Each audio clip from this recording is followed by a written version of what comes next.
આજે આમ તો અરણપા ગામે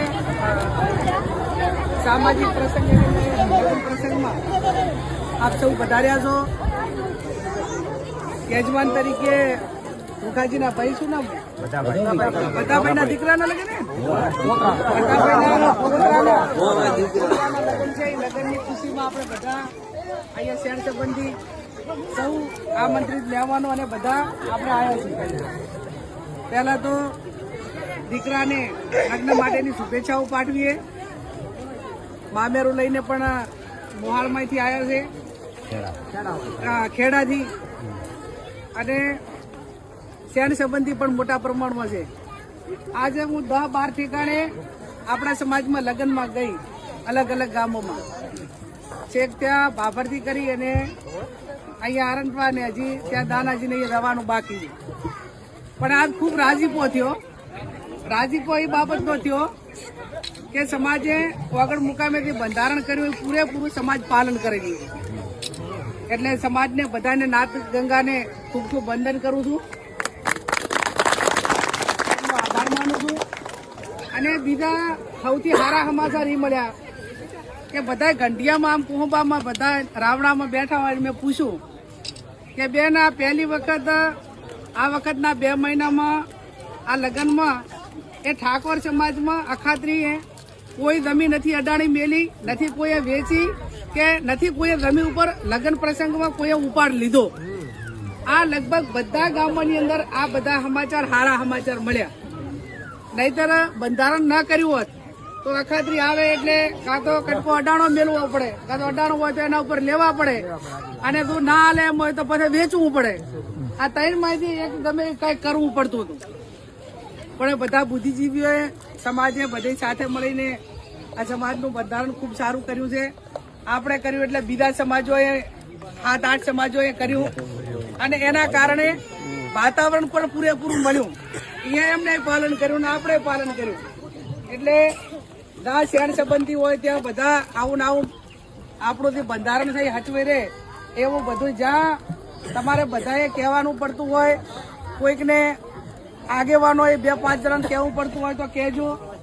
અને આ બંધારણ બાબતમાં ગામ લેવલે અને તાલુકામાં છૂટ આપેલી છે કે લગીર પણ કોઈ બંધારણનું ઉલ્લંઘન કરે, એનો ભંગ કરે તો એને દંડ લેવાનો જ છે, અને એને જે પ્રમાણે ઠપકો આલવાનો હોય એ ફરજિયાત આપવાનો જ છે. એનાથી આમાં કોઈ આમાં ગેનીબેન બાંધછોડ નથી, કેશોદીએ બાંધછોડ નથી, અનાદિની બાંધછોડ નથી, એક સામાન્ય માણાની પણ કોઈ બાંધછોડ નથી.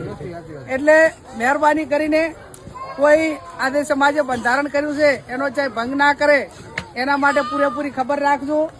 બહેનોનો પણ અમારે આભાર માનવો પડે અનાદી, કે સૌથી વધારે તો કંટ્રોલમાં લેવું હોય કાઢવું હતું, પણ છતાં એમને પણ એવું કર્યું કે સમાજનું સારું થાય છે, સમાજ દેવામાંથી નીકળે છે, અને ખૂબ સારું થઈ ગયું છે તો અમારો ટેકો છે.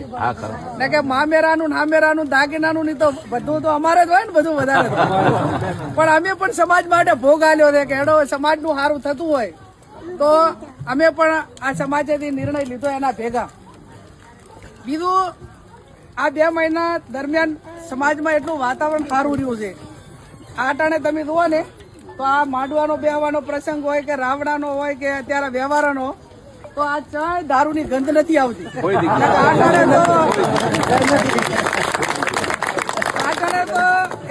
બપોર પછી માથું ચડે પાડું દારૂડિયા કને બે એટલે બીજું વધારાનું માથું છે.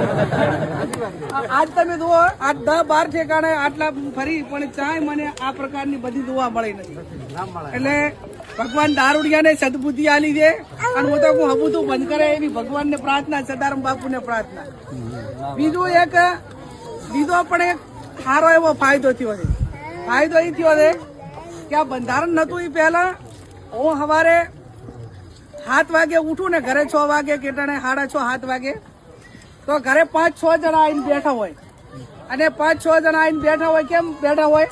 એમને ખબર કે હું મોડા દઈશ તો બેન નીકળી જશે, પણ પીડા એ બેઠા હોય. પીડા કઈ હોય? સામાજિક પીડા હોય.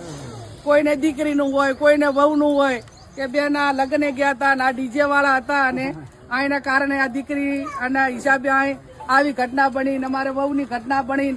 પણ માતાજીની કૃપાથી આ ડીજે બંધ થયું એટલે આપણે નોતરું વગરના જે મહેમાન હતા એ ગયા. બરાબર? હા, તે ડીજે વાળામાં તો કોઈ નોતરું હોય ને, જે હોય જેવા ને તેવા બધા આવે ને. એટલે બધી કરીને જાય ને રસોડું બધું ભેળીને જાય. લગન મેળવાની પ્રથા બંધ કરી એટલે લગન ઘરધણી 5 મેલે 10 20 મેલે, પણ આખા ગામમાંથી પૂછ્યા ઘાસ્યા વગર લગ્ન થતા રહે. એટલે દેવાઈને ખબર ના હોય ચાતા આયા છે, મેલનારે ખબર ના હોય ક્યાંથી આયા છે. એટલે આ બે બધીઓના કારણે સમાજમાં જે અઘટિત ઘટનાઓ બનતી હતી, પરિવારોની આબરૂ નથી રહેતી, એમાં પણ ખૂબ મોટો ફાયદો સમાજને થયો. આ મારી વાત સાચી ખોટી? મેં 2 મહિનાની અંદર આ બધું મેં મારી નજરની સામે અભ્યાસ કરીને જોયું, અને એટલા માટે આટલો બધો ફાયદો સમાજને આ રીતે થાય છે. ત્યારે તમને બધાને હું ફરી અભિનંદન આપું. સદારામ બાપુના નામે આવડું મોટું બંધારણ આપણે અમલમાં મૂક્યું હોય તો 100% બાપાના આશીર્વાદ એ સમાજ ઉપર છે. અને સદારામ બાપુના આશીર્વાદ આપ સૌની મહેનત, પ્રયાસ, પ્રયત્ન આ બધું ના હોત તો શક્ય નહોતું. કેમ કે પછી તો બીજા સમાજો તો પછી કર્યું, પણ પહેલું આપણે કર્યું એ બહુ અઘરો વિષય હતો. છતાં પણ બધાએ સાથ સહકાર આપીને આ કર્યું છે. આવનાર સમયમાં હવે મોટા મોટા ગામ છે, એ મોટા ગામોની અંદર સમૂહ લગ્ન ગામ ન જ થાય. ભલે ફેરા પોતપોતાને ઘરે હાલે, પણ આખા ગામનો જમાવવાના વાર એક જ જગ્યાએ રાખે. એવું પણ હવે આવનાર સમયની અંદર આપણે જ્યાં 100% ઠાકોરાના ગામ છે અહીંયા આ પ્રમાણે પણ કરવું છે, તો એને આપણે આગળ વધારવા માટેના પ્રયત્નો કરીશું. નાના મોટા વ્યસન હોય તેમાંથી બાદ રહેવું, શિક્ષણ તરફ આગળ વધજો, અને ભયામાં મેળ રાખજો. ભયામાં, કુટુંબમાં, હગાવાલામાં ક્યાંક પ્રસંગ હોય ને એ ટાણે દામ ના લેતા કે હવે ભાઈ આ ધોનું વેર વાળવાનું છે, એવું ના કરતા. સમાજે આટલું કર્યું છે, તમે હવે થોડુંક આટલું કરો. અને એ બાને ભાઈચારાની ભાવના હગાવાલામાં બધામાં સમાજની એકતા હચવાઈ રહે, અને જે ધંધામાં છો, શિક્ષણમાં બધામાં ખૂબ આગળ વધી અને સમાજનું જે સારું કામ થાય એમાં બધા સાથે રહો.